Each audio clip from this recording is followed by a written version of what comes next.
Hello students, in this audio video I will explain about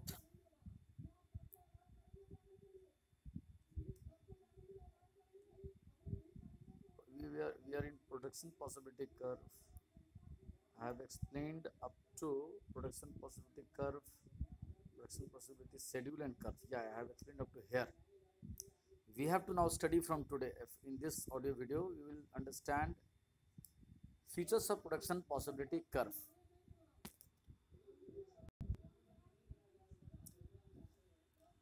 Two features of production possibility curve.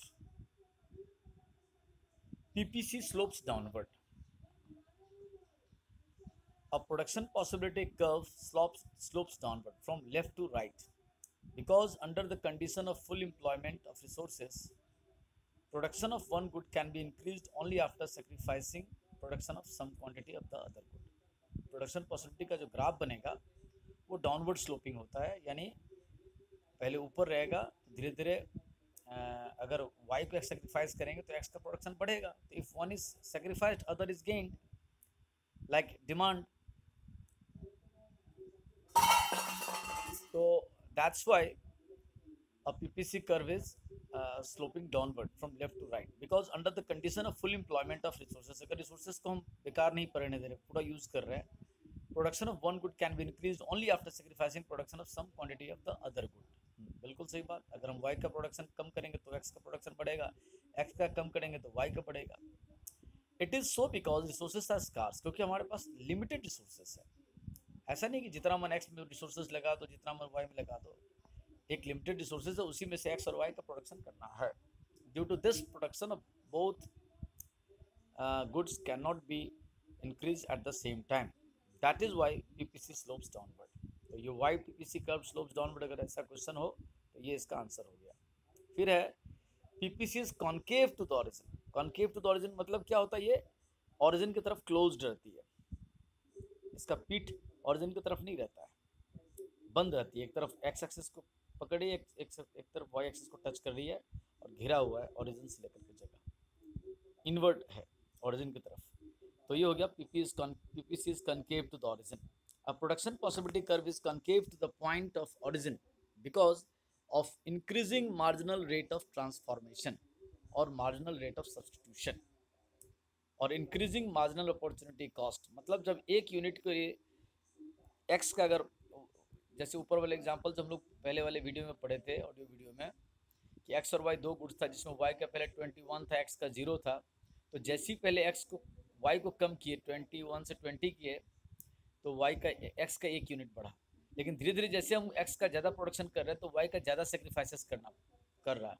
इसीलिए PPC का केव concave to the origin होता है. ये यहाँ समझाना चाह रहा है कि एज एक का यूनिट सेक्रीफाइस करे, दूसरे का प्रोडक्शन बढ़ाते हैं, तो जो सेक्रीफाइसिंग था शुरू में कम रहता है, लेकिन जैसे जैसे दूसरे यूनिट का जिसका प्रोडक्शन बढ़ाते हैं और जिसको कम करते हैं, तो बढ़ाने वाले के एक यूनिट पाने के लिए बाद में पहले वाले यूनिट का जिसको सेक्रीफाइस करे, कम करे जिसका आउटपुट, वो ज़्यादा सेक्रीफाइस करते तब दूसरे का आउटपुट बढ़ता है. ये हो गया कि धीरे धीरे मार्जिनल रेट ऑफ सब्सटीट्यूशन बढ़ते जाता है.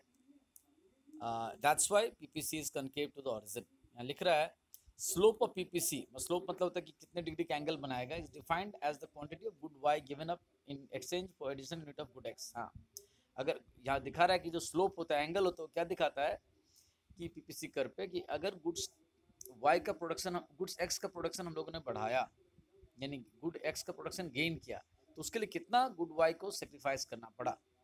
तो slope of production possibility curve का फॉर्मूला है delta Y by delta X. Delta Y मतलब पहले वाई का प्रोडक्शन क्या कर रहे थे, अब क्या कर रहे हैं. जैसे आप ध्यान दीजिए पहले वाले ऑडियो वीडियो में, जैसे यहीं पे देखिए, ये पीपीसी इधर है, ये देखिए पहले एक्स 0 है, वाई 21 है, लेकिन वाई का 20 हो गया, 21 से 20 हो गया. तो ये जो 21 से 20 हो गया, तो 1 कम हो गया, और एक्स का भी 1 हो गया, 0 से 1 हो गया, तो दोनों में चेंजेस 1 का आया. उस तरह से फिर देखिए 20 से 18 हो गया, तो यहाँ 2 से माइनस किए, तो यहाँ 1 से 2 गए, 1 गेन हुआ. यहाँ 18 से 15 के यहाँ 3 सेक्रीफाइस किए, तो वहाँ 2 से 3 सिर्फ 1 ही बढ़ा. यहाँ 15 से 11 किए तो 4 सेक्रीफाइस किए, यहाँ 3 से 4 हो गया। तो ये जैसे जैसे सेक्रीफाइस बढ़ता जा रहा है लेकिन आउटपुट यहाँ एक ही यूनिट से बढ़ रहा है। ये चीज़ यहाँ पे जो वाई में चेंजेज हो रहा है, जितना से लॉस्ट कर रहे हैं एक्स का प्रोडक्शन पाने के लिए, वो ऊपर में लिखेंगे amount of goods Y lost, amount of good X gain. इसी को मार्जिनल अपॉर्चुनिटी कॉस्ट या मार्जिनल रेट ऑफ ट्रांसफॉर्मेशन कहते हैं। अब now let us read the definition.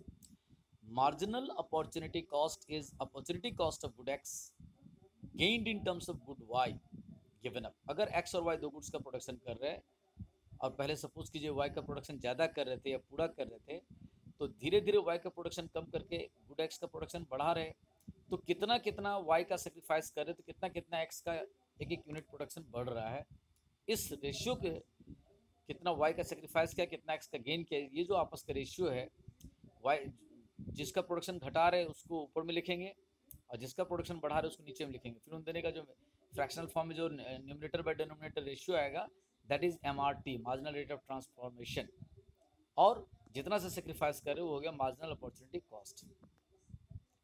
concave shape of PPC means that slope of PPC increase which implies that MRT increases। माने ये जो concave shape है, inward shape है, close कर देता है एक तरह से एक्स और वाई एक्सिस के बीच के जगह को, फर्स्ट क्वाड्रेंट को।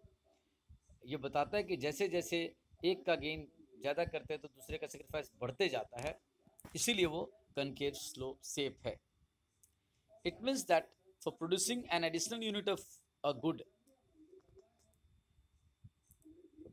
sacrifice of units of other goods opportunity cost goes on increasing। हाँ, वही जो मैं बोला वही बता रहा कि एक गुड्स का एक एक यूनिट बढ़ाने के लिए दूसरे का ज़्यादा ज़्यादा सेक्रीफाइस करना पड़ता है।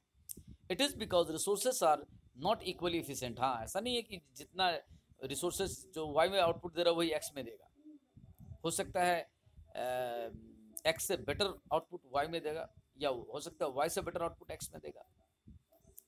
Thus, if resources are transferred from production of one good to the another, cost increases, marginal rate of transformation increases. It is called law of increasing opportunity cost। ये लागू होता है, that's why it is called law of increasing opportunity cost। चलिए इसको बंद करते हैं, इसको इतना ही समझते हैं। अभी हम लोगों ने डिस्कस किया features of production possibility curve.